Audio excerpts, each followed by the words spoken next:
I don't ever slow up, no I don't take shit. I got no love for the fakeness. If you wanna play tough and wanna hate this, I'll always show up. I don't ever slow up, no I don't take shit. I got no love for the fakeness. If you wanna play tough and wanna hate this, I'll always show up and make a statement. I don't ever slow up, no I don't take shit. I got no love for the fakeness. If you wanna play tough and wanna hate this, I'll always show up and make a statement. I don't ever slow up, no I don't take shit. I got no love for the fakeness. If you wanna play tough and wanna hate this, I'll always show up.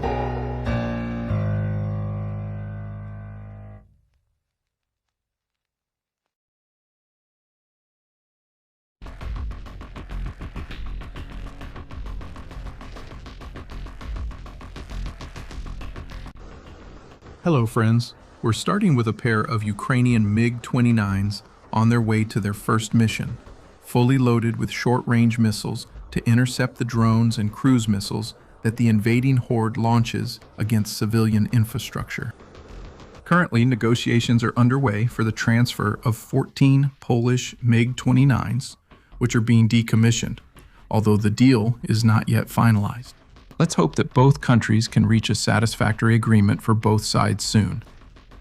A video released on August 4th by the Ukrainian Air Force. It records the attack by a MiG-29 fighter bomber of the defenders, launching at least 2 US-made GBU-39 precision bombs against a press located west of the town of Shebekino in Belgorod Oblast, Russia. This incursion is part of a campaign of precision operations inside Mordor against bridges, roads, and dams, whose destruction can hinder the movement of the horde's logistics chain on the northern front. A pair of Russian soldiers watch as a swarm of mosquitoes of Ukrainian attack drones progressively dismantle their 122mm Grad multiple rocket launcher system by the Ukrainian Air Force.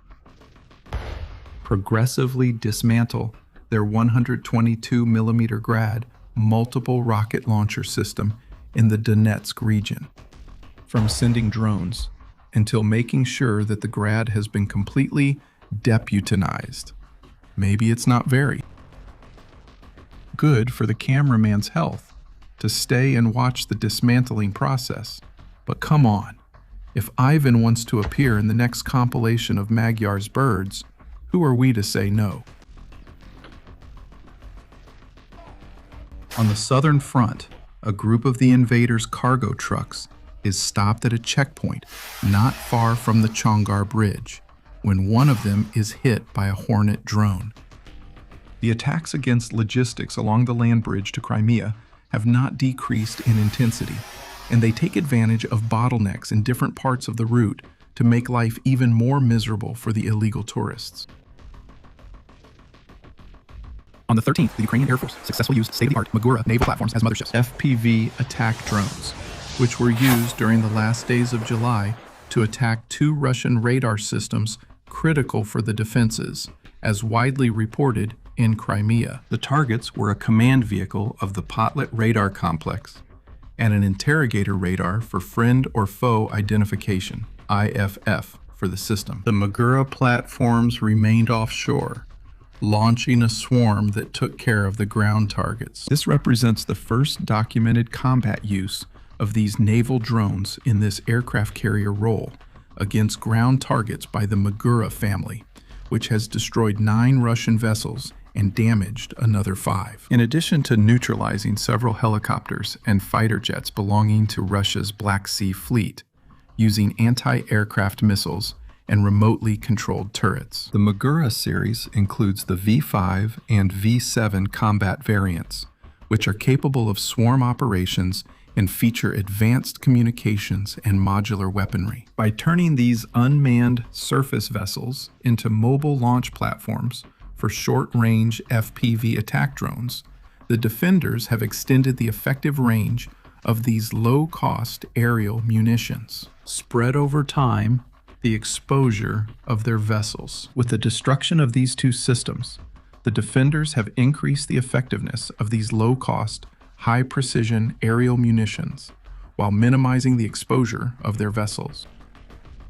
They managed to degrade the radar coverage of the coast, in addition to making it harder for Russian air units from the peninsula to distinguish between friend and foe, which already have a well-deserved reputation for not hesitating to shoot down planes and helicopters from their own side. This gives the defenders new options to cause headaches for the illegal occupiers of Crimea. The Magura and Sea Baby are causing Ivan the Pirate so many issues that the invaders have begun modifying 4 of their jet drones to attack Ukrainian naval drone formations in the Black Sea. As we can see in this footage, Russian vultures are now equipped with automatic optical tracking systems, capable not only of following Ukrainian vessels moving at high speed near Crimea, but also of providing terminal attack guidance against small and highly agile surface targets. According to the Russian Ministry of Defense, the Kirin 4 destroyed 2 Ukrainian unmanned surface vehicles.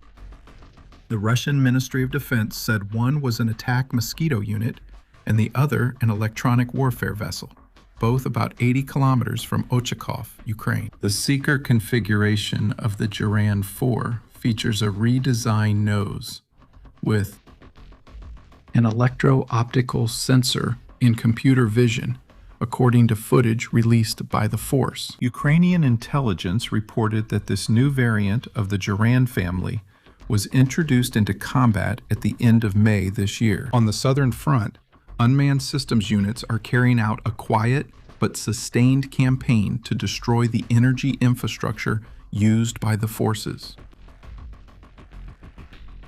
of Russian occupation.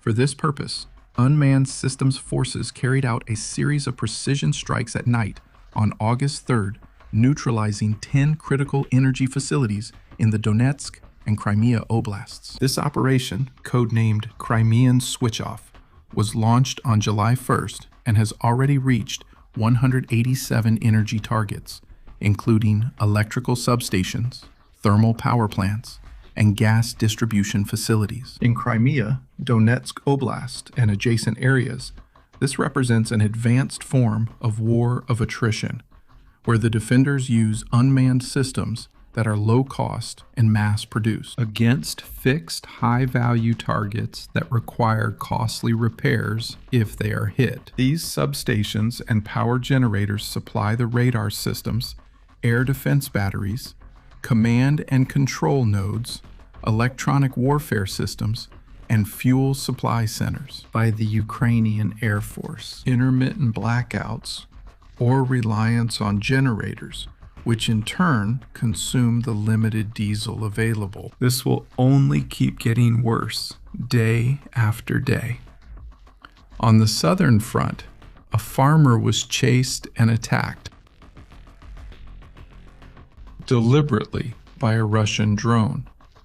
On August 4th, at a food market in Kherson, where the Horde's operator used his video broadcast by the Ukrainian Air Force. Interview at the hospital, where he said he showed the drone that he was only selling bananas, while running around his truck, where he also had tomatoes, cucumbers, peppers, and garlic, which he tried to show to the Russian, but still couldn't avoid being attacked.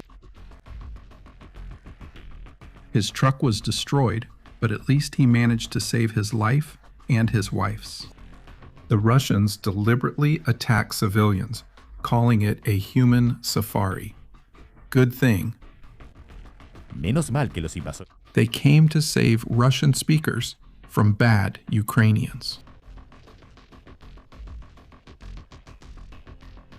On the ecological front, the 57th Motorized Infantry Brigade of Ukraine released aerial footage recorded by drones that reveals extensive environmental contamination in the forests of the Bobchansk district in the north of Kharkiv Oblast.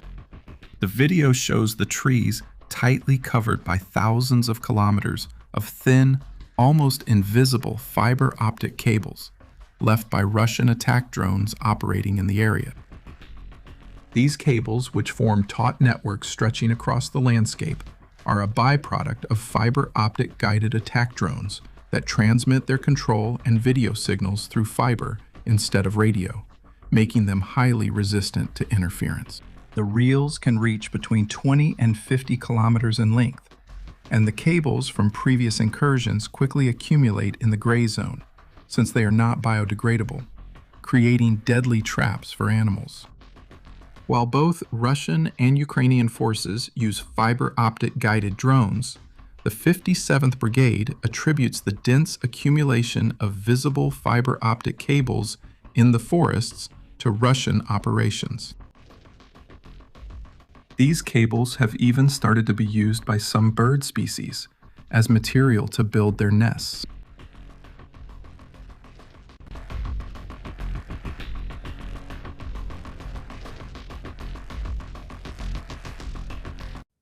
Hello, friends. The crew of a neutral merchant ship managed to record the intensity of the campaign of attacks that Ukrainian drones are carrying out in the Black Sea. Those that have a delta wing profile, but with front canard fins, which are similar to the Russian Giron drones. And you can see them as they fly at low altitude directly over the deck of the ship that was filming the action while they were attacking other targets in the area. One of those targets matches the profile of the cargo ship Roro Nadesta, which sails under the Cameroonian flag, which was hit in a multiple drone attack on August 3rd, approximately 30 nautical miles from the Russian port of Novorossiysk. The Ukrainian drones have been identified as the Sichin type, which are believed to have a range of about 3,000 kilometers. They seem to operate with deliberate precision, flying over the non-target ship without attacking it before continuing toward the prey they have selected. After a Ukrainian drone visited the position of a Grad battery, one of the 129mm rockets which was in the cargo box of a unit's truck, it went into party mode, sending the classic vehicle on an exciting but brief ride that only stopped thanks to the intervention of a tree on the launch path of the Z-Space Force's new spacecraft. But at least for a brief moment, its driver knew what it was like to be a cosmonaut of the Rodina. Speaking of vehicles, in a new video published on August 10, we can once again witness the intensity of the interdiction campaign of the new generation of medium-range drones. From the defenders operating behind the front lines, attacking the roads in the Russian rear, which have become dangerous corridors, lined with the charred debris of hundreds of vehicles. This campaign of attacks aims to logistically block southern Ukraine, thanks to the systematic use of growing swarms of medium-range attack drones, capable of operating at distances of up to 300 kilometers. Those that go after trucks, tankers, cargo vehicles, railway infrastructure, and transport assets along the corridors that connect Mordor with Crimea. By focusing on vulnerable and high-value logistical targets, instead of going after heavily defended fixed positions, Ukrainian operators cause cumulative attrition that progressively makes it harder for Russia to resupply its frontline units and occupation forces. On the naval front, on the eve of August 7, when Yalta's City Day is celebrated, operators from Group 13, the elite specialist unit of Ukraine's defense intelligence, carried out an operation using combat platforms, Magura, off the southern coast of the Crimean Peninsula, which consisted of a parade of a flotilla of unmanned surface vessels, sailing parallel to the shoreline and the beaches of the city. Reviving a military tradition from before the occupation, which consisted of a parade of a flotilla of warships to salute the city on its special day. According to Navy commanders, the goal was to send a clear and simple message to the international community and also to the invaders, making it clear that Crimea is Ukraine. In the video published by the Directorate of Military Intelligence, several multi-purpose naval drones can be seen. Magura sailing near the coast of Yalta under a completely clear sky, with its onboard cameras capturing in great detail the hotels, coastal promenades, as well as the mountains and beaches of the city. Ukrainian vessels' presence forced the occupation authorities to order the evacuation of beaches and coastal areas, since the Russian forces began firing at the formation of Ukrainian vessels, damaging at least one of them, which ran aground and was later neutralized by explosive ordnance disposal teams of the invaders. The Yalta Parade represents much more than just a spectacle, as it illustrates the defenders' ability to project naval power in waters that Russia considers safe, interfering with both civilian and military activities. In a major tourist center, which is currently in the middle of the summer holiday season.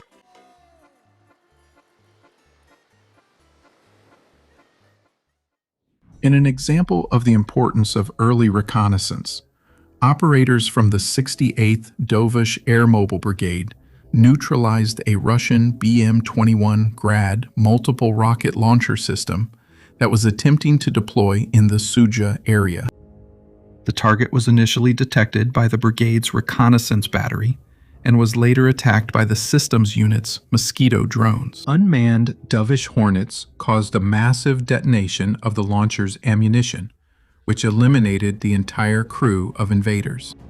The BM-21 Grad remains one of the most widely used area artillery systems by Russia, capable of saturating large areas with 122mm rockets in rapid salvos. Its mobility makes it a priority target for Ukrainian forces, who seek to disrupt enemy fire support near the border. This attack allows us to see how the layered detection system works to prevent Russian units from establishing firing positions in border areas from which they could attack Ukrainian defensive positions. The 68th Brigade, originally formed as a hunter unit in 2022, was reorganized as an air mobile unit in early 2026. They have often showcased their Mosquito Battalion's work on social media, which is known for targeting high-value mobile systems from the Horde, including rocket artillery, in multiple sectors of the front. On the logistics front, the United States Department of State submitted a notification to the U.S. Congress on August 3rd, informing them that Turkey had requested authorization to transfer a weapons package that includes 70 M39 ATACMS ballistic missiles, 12 M270 multiple launch rocket systems, and 2,524 M26 rockets, equipped with dual-purpose improved conventional munition cluster warheads and 47,000 M509 A1200 3mm conventional fragmentation artillery shells. This represents one of the most significant expansions of Kyiv's long-range strike capability in recent months. The transfer, valued at approximately $280 million, requires approval from the United States because it was the country that originally sold that equipment to Turkey. The State Department indicated that it is willing to give the green light to the agreement, so it only needs approval of the sale from Congress, which has 15 days to respond. Although the transfer is expected to proceed without obstacles, which could allow deliveries to begin at the end of this month or the beginning of September. The 12 M270 launchers represent Turkey's entire operational inventory of this system. These platforms, with greater armor and capacity than the wheeled HIMARS, can use both 227mm rockets and the full family of ATACMS missiles. The M39 ATACMS missiles, which are also included in the agreement, have a range of 165 kilometers and carry a cluster warhead with a range of 560 kilometers, dispersing 950 M74 submunitions. Although they use inertial guidance instead of GPS, they are still effective against troop concentrations, air defense sites, and logistical nodes. The large volume of rockets for the HIMARS system will allow for a more intense pace of operations, which could be very useful for Ukraine in its effort to close the land corridor to Crimea. For their part, the 203mm artillery shells will allow for increased activity of the two S-7 Pion and M110 heavy self-propelled artillery batteries, which Ukraine operates, and which had faced problems obtaining enough ammunition to operate consistently. Sometimes, surely, some of you wonder, how is it possible that the Ukrainians keep fighting? Well, look, a journalist asked this soldier if he volunteered and why. He simply answers that his son died, and that's why he went to war.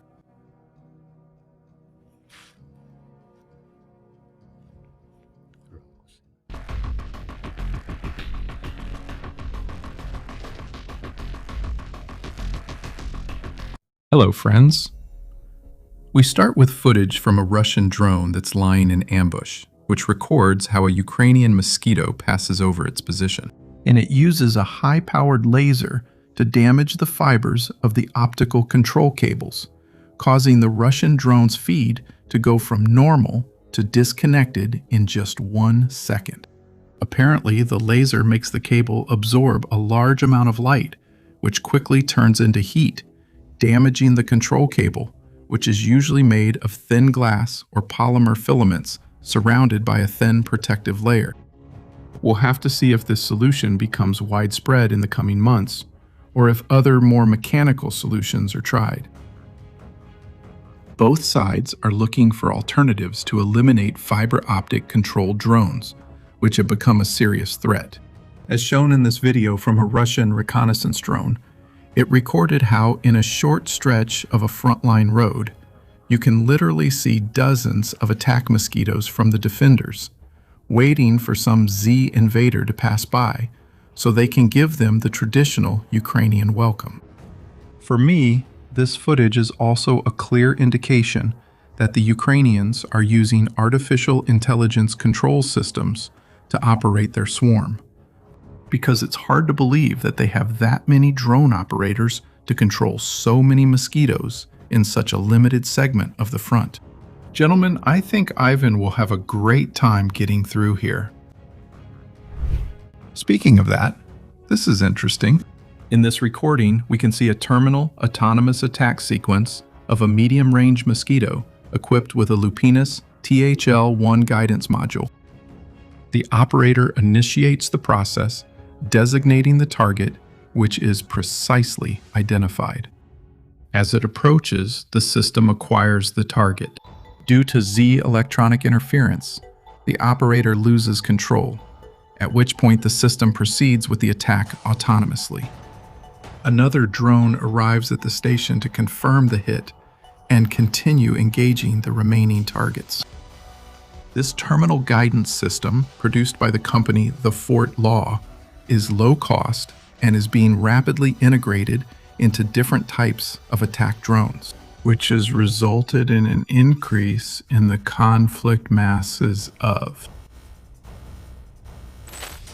The invaders are also experiencing a very hot summer on the Road of Death, which connects southern Russia with the Crimean Peninsula, where convoys of trucks carrying fuel and supplies for the occupation forces are being relentlessly attacked by Ukrainian medium-range drones.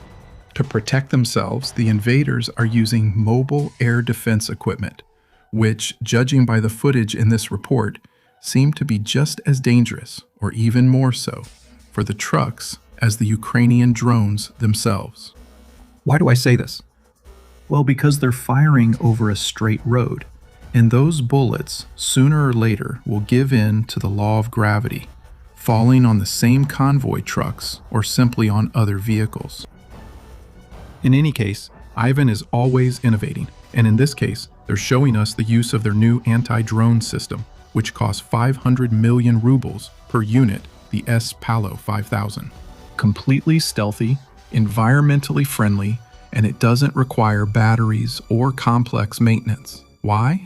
Why spend money on electronic warfare systems or laser systems like the Ukrainians if two orcs with branches can achieve the same result? Ivan's logic seems to be that for modern problems, it's better to apply Paleolithic solutions. The meme becomes reality once again.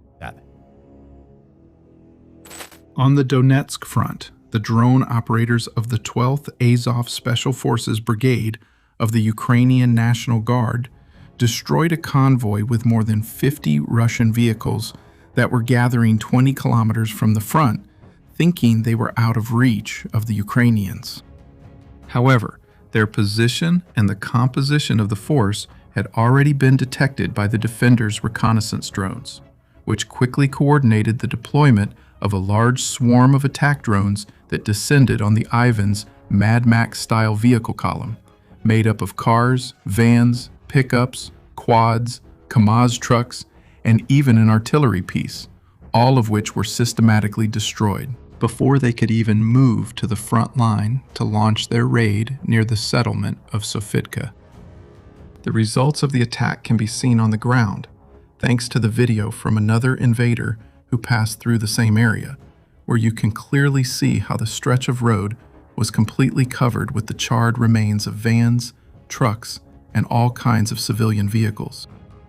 This event shows us the capability that the defenders have developed to have a large number of attack drones at the front, which can quickly concentrate on targets of opportunity far from the front line.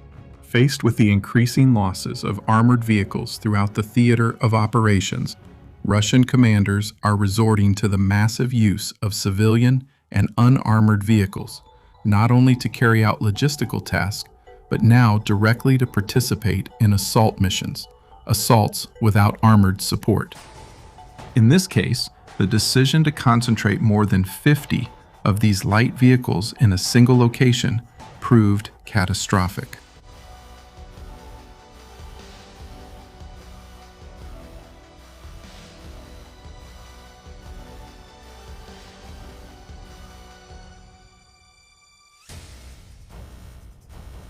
The Alpha Special Forces Unit of the Security Service of Ukraine continues to reach new records of neutralizations and has reported that it has managed to promote more than 50,000 invaders to Splatnik status in the Special Military Operation Z in just 6 months.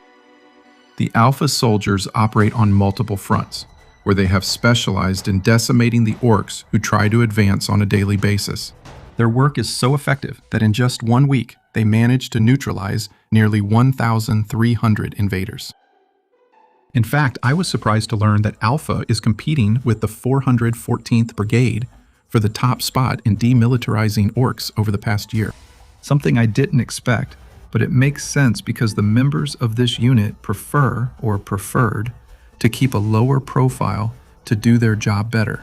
But they seem to be leaving this policy behind, since they've started to share their activities more regularly. All of this is to make it clearer to future recruits of the Horde what awaits them when they are mobilized after the September elections in Mordor. In this footage, soldiers of the 225th Assault Regiment show the different combat actions they have carried out against the invaders, after which they have recovered identification documents from at least 144 invaders, which are handed over to intelligence officers to investigate the origin of the soldiers. With this work, it is expected to identify the units they belong to and other information that will help understand what Ivan is thinking and planning in that sector of the front. Surely those identifications were collected over a combat period of at least a week by more than one assault group. In any case, that's not the only thing the 225th Regiment is collecting, since during operations in the Ternabate and Novorossiysk area, they also managed to add 64 new members to the Prisoner Exchange Fund, which will allow 64 defenders to finally return home. We'll end with a Ukrainian Special Forces soldier with his full tactical gear, thinking that no one is watching him. He does some dance moves inside a training center during international military exercises held in early July. Several security cameras captured the moment, while other personnel in adjacent areas continued with their activities. While special operations personnel are usually portrayed as tough guys without much time for humor, this moment reveals that even one of them needs a moment to relax. even under the weight of the equipment, the weapons, and the high demands of multinational training.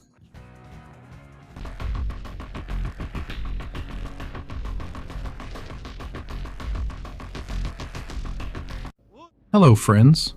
The crew of a Turkish cargo ship witnessed how the Russians, in their desperation to protect against the wave of attacks that are decimating their ships in the Black Sea, have begun to use Kamov K-52 Alligator attack helicopters to intercept Ukrainian FP-1 attack drones, which continue to target ships trying to approach Russian ports. I think it would be pretty fun to install a couple of Stinger missiles on some of the Ukrainian drones, just to make Ivan the Aviator's interception missions more exciting. I'd be satisfied if a couple of Magura naval drones with Sidewinder infrared missiles were lying in ambush for them. What a great light show that would be. A Russian attack drone patrolling the gray zone came across a Ukrainian ground drone carrying 6 attack drones, which had hidden in a small grove while waiting for some unsuspecting invader to pass by. Unfortunately, the robot and the swarm it was carrying were destroyed, but it gives us a clear example of how the defenders are trying to launch their attack drones as close to the front as possible to maximize their range as much as possible in Ivan's rear areas. As a sign of how little the front has actually advanced, the defenders of the Pastashka, or birds unit, show the high-quality video feed that one of their mosquitoes managed to capture while traveling through the streets of the destroyed city of Bakhmut. The intruder was an attack drone, equipped with a 50-kilometer-long fiber optic cable on a combat mission. Since we can see the word armed at the bottom of the screen, indicating that it is ready for a close encounter if it comes across any invader. Aside from the remarkable fact that the Ukrainian mosquitoes can still fly over Bakhmut, to me this footage is yet another example that contradicts that endless narrative from Russophiles who keep telling us how their idols continue to advance unstoppably. Come on, they've advanced less than 50 kilometers in 4 years. On the Special Operations front, in this footage, we see operators from the Spectre 33 unit, a specialized combat diving formation that operates under the Special Unit, Timur, from the Main Intelligence Directorate of the Ministry of Defense of Ukraine. Meanwhile, they are conducting a reconnaissance exercise with all their equipment in an area with multiple submerged obstacles. Spectre 33 operates as a specialized combat diving component within the Special Unit Timur, which is in turn an elite group made up of different, highly trained specialized formations. They are famous for their complex missions of reconnaissance, sabotage, and direct action on land, at sea, and in hybrid environments deep within disputed or occupied territories. On the technological front, Ukrainian Defense Intelligence has confirmed that the Russian Federation has halted the serial production of its jet-powered Geran-3 attack drones and has redirected all its industrial capacity to the production of the advanced Geran-4 variant. This measure was forced by the increasing effectiveness of the defenders' interceptor drones and the density of the multi-layered air defense network protecting Ukraine. According to an intelligence assessment published this week, the Horde's production lines are now manufacturing the Geran-4, which features a radically redesigned structure, optimized to achieve higher speeds thanks to improved aerodynamics and greater structural integrity. The main performance improvements of the Geran-4 include a maximum speed of up to 500 kilometers per hour, compared to the Geran-3's 300 kilometers per hour. But the higher fuel consumption reduced the operational range to just 550 kilometers, which is half of the 1,000 kilometers of the Geran-3. However, the warhead weighs up to 90 kilos, compared with its predecessor's 50. Ukrainian intelligence services estimate that the unit cost of the Geran-4 is between $370,000 and $200,000, a considerable increase compared to the previous model, which only cost $30,000. The higher price reflects the incorporation of Chinese-made turbojet engines, Telefly. This change comes after a period in which Russian factories temporarily reduced total drone production to adapt their lines to the production of turbojet-powered systems. In recent massive attacks, jet-powered drones have already accounted for up to 50% of the attack packages, which has forced Ukrainian forces to rely more heavily on their fighter-bomber fleet and short-range surface-to-air missiles such as the Igla, Stinger, and Mistral. While the Garand 4 offers greater speed and payload capacity, its shorter range and high unit cost could limit the scale of massive attacks that Ivan can launch. Nevertheless, the rapid evolution of the Garand systems shows the adaptability of the Russian defense industry, which is increasingly dependent on imported Chinese propulsion systems. This situation will undoubtedly drive the creation and production of new interceptor variants. Esperemos que los resultados se comiencen a verlo. Strategic Sanctions Front. During the early hours of August 12th, Ukrainian forces launched one of the most complex and far-reaching attacks of the war against the main Russian naval base that is still operational in the Black Sea and against the oil and grain export infrastructure of the port city of Novorossiysk in Krasnodar Krai. The nighttime operation was described by President Zelensky as a unique multi-domain assault against a target more than 300 kilometers from the front, which combined Palyonitsia jet drones, Neptune anti-ship cruise missiles, and naval attack drones. The air and naval defenses of Ivan El Pirata responded to the attack, lighting up the night over the Black Sea coast with intense barrages of tracer rounds and searchlight beams as hundreds of Ukrainian drones approached from the air and sea. The battle images showed intense anti-aircraft fire, flashes in the air and on the ground, and columns of black smoke rising from various parts of the port.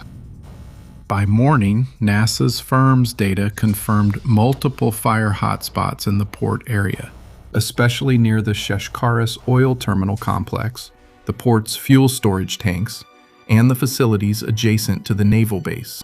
Ukrainian officials confirmed successful strikes against air defense positions, docks, and port infrastructure. An assessment by the General Staff indicated that the frigates Admiral Makarov and Admiral Essen, which are equipped with Caliber cruise missiles, a Buyan M missile corvette, and the patrol ship Vasily Bykov, were damaged.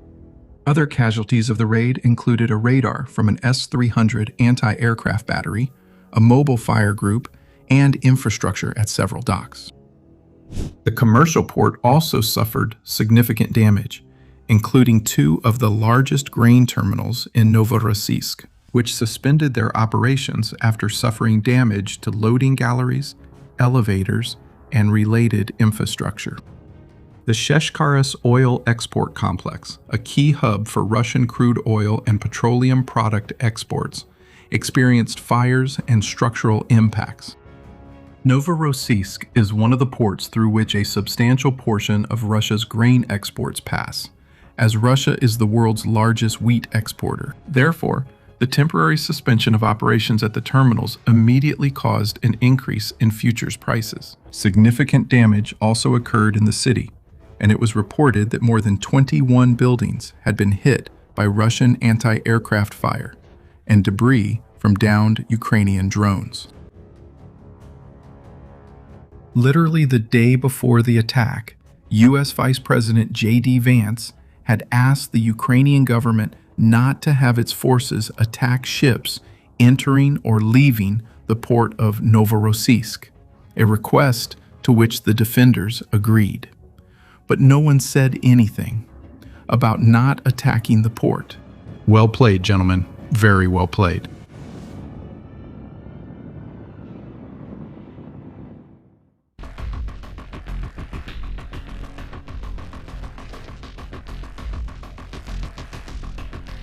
Hello, friends.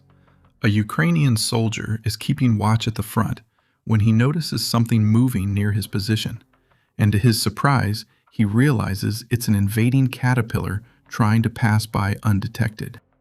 He tells his colleague about the situation, so they decide to call a mosquito to take care of the troublesome neighbor. It's not something they're going to interrupt their lunch for. This is an action photo taken from the camera of a Ukrainian drone. It lets us see how the gunner of a mobile air defense truck of the invaders decides to apply that old saying, "It's better for them to say he ran away than to say he died here." It also gives us a good opportunity to see that the unit is equipped with an electronic jamming system, a seat for the gunner, a light machine gun mounted on a pedestal, and supplies of ammunition and fuel. I don't blame Ivan for dodging the drone, but I do wonder what his colleague inside the vehicle thought when he saw his partner fly out the side. Another invader that didn't have a good day is this Shahed strategic attack drone, which was hit by Ukrainian air defenses. Unfortunately, it fell on a busy highway where it narrowly missed crushing one of the civilian vehicles traveling on the road. Another example of the damage that Ivan's vultures can cause and how complex it is for the defenders to take them down safely. Here we see how a Russian Ka-52 Alligator helicopter chases a Maya-class decoy drone somewhere inside Mordor. These very low-cost drones are launched to act as decoys along simulated attack routes, so they attract the attention of Ivan's air defenses and draw them away from the real attack routes. And this video shows that this strategy is working perfectly. Despite the great work of the decoy drones, they still have to get through the increasing Russian anti-aircraft fire, as this FP-1 drone shows us, which is having a pretty tough day during its run. But in the end, it still manages to break through the barrier to complete its mission. Damn, it's like watching Star Wars. And just like in Star Wars, the stormtroopers here can't hit anything either. On the strategic attack front, a raid by long-range Ukrainian drones on August 11 completely paralyzed operations at the oil refinery in the city of Orsk in Orenburg Oblast. According to the governor of Orenburg, repairs are expected to take up to 6 days because the strikes damaged all 4 atmospheric vacuum distillation units at the refinery. They cannot be repaired because they are foreign-made, so sanctions prevent the acquisition of the necessary spare parts. This completely paralyzed the plant, and the region will have to start importing fuel from other parts of Russia. The extent of the attack was also recorded by NASA's FIRMS satellites, which detected extensive fires within the refinery compound. The plant is located 1,470 kilometers southeast of Moscow, near the border with Kazakhstan, and has a processing capacity of 6 million metric tons of crude oil per year. It uses this to produce gasoline, diesel, aviation fuel, fuel oil, and bitumen, mainly supplying the Ural region. In response to the attack, the authorities in Orenburg imposed fuel restrictions starting August 12th, which include rationing based on odd and even days according to the vehicle's license plate, a limit of 15 liters of gasoline per purchase and 30 liters for diesel, in addition to a total ban on filling canisters with fuel. Out of the 287 gas stations in the region, approximately 80% remain operational, with priority given to emergency and specialized vehicles. Also on the same front, on August 10, Ukrainian forces successfully attacked and severely damaged Russia's largest petrochemical complex, located deep in western Siberia, more than 2,000 kilometers inside Russia. The attack on the Sibir plant in Tobolsk, Tyumen region, forced the indefinite suspension of operations. In witness videos, fires can be seen at the facilities and a thick column of smoke. Black smoke emanates from the towers and industrial structures of the vast complex, confirming the significant destruction caused by the impact of multiple drones. The deep strike units of the Ukrainian Special Operations Forces, operating in coordination with the Russian resistance movement, Chornaya Iskra, or Black Spark, claimed responsibility for the attack. The attack drones traveled more than 2,000 kilometers inside the Z Federation to strike the central gas fractionation unit with great precision. The plant accounts for approximately 40% of Russia's total liquefied petroleum gas production, with around 6 million metric tons annually. Approximately half of that volume is used as raw material for petrochemical operations within the Tobolsk plant itself.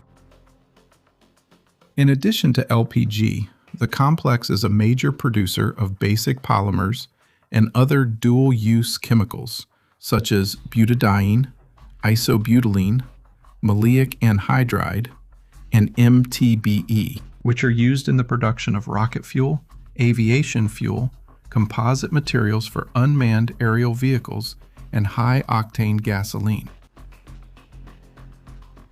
On the technology front, the invaders are working on a domestic alternative to the Starlink network, and they seem to be very close to achieving their goal, since the Russian broadband satellite network, Rasvet, developed by the private aerospace company Buryo 1440, has surpassed the critical operational threshold, offering 2 daily communication windows of more than an hour each over Ukrainian territory. As of July 31, 12 out of the 16 Rasvet 3 satellites launched on March 23, 2026 from the Plesetsk Cosmodrome have reached their operational altitude. They are at 550 kilometers. 3 additional satellites continue their orbital ascent, while 1 was lost, probably due to a manufacturing defect. Orbital tracking data confirms that the formation is visible from Ukraine 4 times a day, and in 2 of those cycles they reach a sufficient altitude above the horizon to maintain stable links. The result is a minimum of 2 hours of useful daily coverage that allows high bandwidth data transfer. A second batch of 16 satellites, launched between mid and late July 2026, is currently in the positioning phase, and this group is expected to reach operational altitude between October and November, which could double the number of daily communication windows and extend the total coverage to between 4 and 6 hours. After losing access to SpaceX's Starlink network, the invaders have sought their own alternative to reduce dependence on foreign systems. While the current constellation doesn't yet offer Starlink's continuous coverage, it represents the first their own broadband satellite communications capability available to Russian forces over Ukrainian airspace, allowing the Russians to launch long-range drone attacks and precision strikes with smart bombs, a capability that the Russians could eventually even offer to the Iranians in their conflict with the United States, as a response to the authorization of Starlink use by the Ukrainians. After 5 years of a harsh, unprovoked invasion by Ukraine, Horde Z, I think it's good to remember from time to time that the Ukrainians who are still fighting today were mostly just civilians living quiet and productive lives, but they were forced to fight for their freedom and the survival of their people and their nation. A big salute to all of you heroes.